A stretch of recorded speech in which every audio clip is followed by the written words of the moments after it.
GPA ವ್ಯಾಪ್ತಿಯ ನಗರ ಪಾಲಿಕೆಗಳ ಚುನಾವಣೆ ವಿಚಾರ ಸಂಬಂಧವಾಗಿ ಆಕ್ಷೇಪಣೆಯನ್ನ ಸಲ್ಲಿಸಲು ಇಂದಿನಿಂದ ಮಾರ್ಚ್ 16ರವರೆಗೆ ಅವಕಾಶವನ್ನ ನೀಡಲಾಗಿದೆ. ಜಿಪಿಎ ಮುಖ್ಯ ಆಯುಕ್ತ ಮಹೇಶ್ವರ ರಾವ್ ಹೇಳಿಕೆ ನೀಡಿದ್ದಾರೆ. ಜಿಪಿಎ ವ್ಯಾಪ್ತಿಯ ನಗರ ಪಾಲಿಕೆಗಳ ಚುನಾವಣೆ ವಿಚಾರ ಸಂಬಂಧವಾಗಿ ಈಗಾಗಲೇ ಎಲ್ಲಾ ರೀತಿಯಾದಂತಹ ಪ್ರಿಪರೇಷನ್ಗಳು ಕೂಡ ಆಗ್ತಾ ಇದೆ. ಆಕ್ಷೇಪಣೆಯನ್ನ ಏನಾದರೂ ಸಲ್ಲಿಸಲಿಕ್ಕೆ ಇಂದಿನಿಂದ ಮಾರ್ಚ್ 16ರವರೆಗೆ ಅವಕಾಶ ಇರುತ್ತೆ. ಜಿಪಿಎ ಮುಖ್ಯ ಆಯುಕ್ತ ಮಹೇಶ್ವರ ರಾವ್ ಈ ಸಂಬಂಧವಾಗಿ ಹೇಳಿಕೆ ಕೊಟ್ಟಿದ್ದಾರೆ. ಬದಲಾವಣೆಗೆ ಮಾರ್ಚ್ 20ರಿಂದ ಮಾರ್ಚ್ 22ರವರೆಗೆ ಅವಕಾಶ ಇರುತ್ತೆ. ಮಾರ್ಚ್ 23ರಿಂದ ಮಾರ್ಚ್ 27ರವರೆಗೆ ಈ ರೋಲ್ಗೆ ಅವಕಾಶ ಇರುತ್ತೆ. ಅಂತಿಮ ಮತದಾರರ ಪಟ್ಟಿಯನ್ನು ಏಪ್ರಿಲ್ 6ರಂದು ಪ್ರಕಟ ಮಾಡಲಾಗುತ್ತೆ. ಜಿಪಿಎ ಮುಖ್ಯ ಆಯುಕ್ತ ಮಹೇಶ್ವರ ರಾವ್ ಹೇಳಿಕೆ ಕೊಟ್ಟಿದ್ದಾರೆ. ಈಗಾಗಲೇ ಬಹಳಷ್ಟು ಪ್ರಿಪರೇಷನ್ ಅನ್ನು ಕೂಡ ಜಿಪಿಎ ಮಾಡಿಕೊಳ್ತಾ ಇದೆ.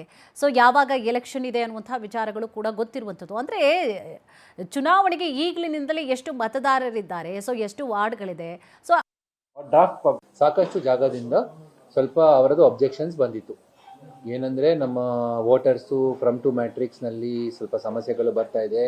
ಸ್ಪ್ಲಿಟ್ಟಿಂಗ್ ಆಫ್ ವಾರ್ಡ್ಸ್ನಲ್ಲಿ ಸ್ವಲ್ಪ ಸ್ಪ್ಲಿಟ್ಟಿಂಗ್ ಆಫ್ ಪಾರ್ಟ್ಸ್ನಲ್ಲಿ ಏನಾದರೂ ಹೆಚ್ಚು ಕಡಿಮೆ ಆಗಿದೆ ಅಂತ ಹೇಳಿ ಇದನ್ನು ಕುಲಂಕುಷ ವೆರಿಫಿಕೇಷನ್ಸ್ ಮಾಡಲಿಕ್ಕೆ ಆವಾಗ ವೇಳಾಪಟ್ಟಿನಲ್ಲಿ ಹೇಳಿದ ಪ್ರಕಾರ ಸಾಕಷ್ಟು ಡೀಟೇಲ್ಡ್ ವೆರಿಫಿಕೇಷನ್ ಮಾಡಿದ ತಕ್ಷಣ ನಾವು ರಾಜ್ಯ ಚುನಾವಣೆ ಆಯೋಗ ರಿವೈಸ್ಡ್ ವೇಳಾಪಟ್ಟಿ ಈಗ ಒಂದು ಪ್ರಕಟಣೆ ಮಾಡಿಟ್ಟಿದ್ದಾರೆ.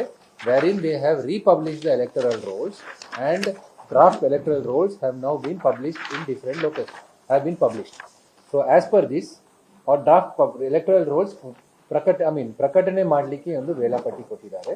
ಇದರ ಆಧಾರದ ಮೇಲೆ ಪರಿಷ್ಕೃತ ಕರಡು ಮತದಾರ ಪಟ್ಟಿ 9/3 ತಯಾರು. ಇದೇ ವಿಚಾರ ಸಂಬಂಧವಾಗಿ ಹೆಚ್ಚಿನ ಮಾಹಿತಿಯನ್ನು ಕೂಡ ನೀಡ್ತಾ ಹೋಗ್ತಾರೆ ನಮ್ಮ ಪ್ರತಿನಿಧಿ ಸುಷ್ಮಿತಾ. ಸುಷ್ಮಿತಾ, ಜಿಪಿಎ ಎಲೆಕ್ಷನ್ ವಿಚಾರಕ್ಕೆ ಸಂಬಂಧಪಟ್ಟ ಹಾಗೆ ಈಗಾಗಲೇ ಜಿಪಿಎ ಯಾವ ರೀತಿಯಾಗಿ ಪ್ರಿಪ್ರೇಷನ್ ಅನ್ನು ಕೂಡ ಮಾಡಿಕೊಂಡಿದೆ, ಏನೆಲ್ಲ ಅವಕಾಶವನ್ನು ಕೂಡ ನೀಡಲಾಗ್ತಾ ಇದೆ, ಸೊ ಅದರ ಬಗ್ಗೆ ಒಂದಿಷ್ಟು ಮಾಹಿತಿಯನ್ನು ನೀಡುತ್ತಾರೆ.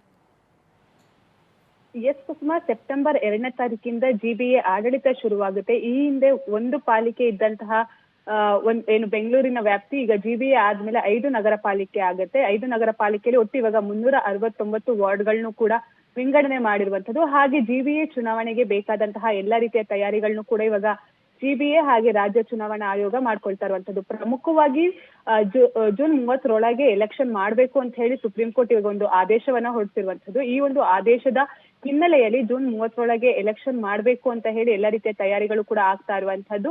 ನಿನ್ನೆಯೂ ಕೂಡ ಅಂತಿಮವಾಗಿ ಮೀಸಲಾತಿ ಪಟ್ಟಿಯನ್ನು ಕೂಡ ಜಿಬಿಎ ಪ್ರಕಟ ಮಾಡಿತ್ತು. ಇವತ್ತು ಪರಿಷ್ಕೃತ ಕರಡು ಮತದಾರರ ಪಟ್ಟಿಯನ್ನ ಇವಾಗ ಜಿಬಿಎ ಪ್ರಕಟ ಮಾಡಿರುವಂತಹದ್ದು. ಒಟ್ಟಾರೆಯಾಗಿ 369 ವಾರ್ಡ್ ಅಲ್ಲಿ 88,91,411 ಮತದಾರರಿದ್ದಾರೆ.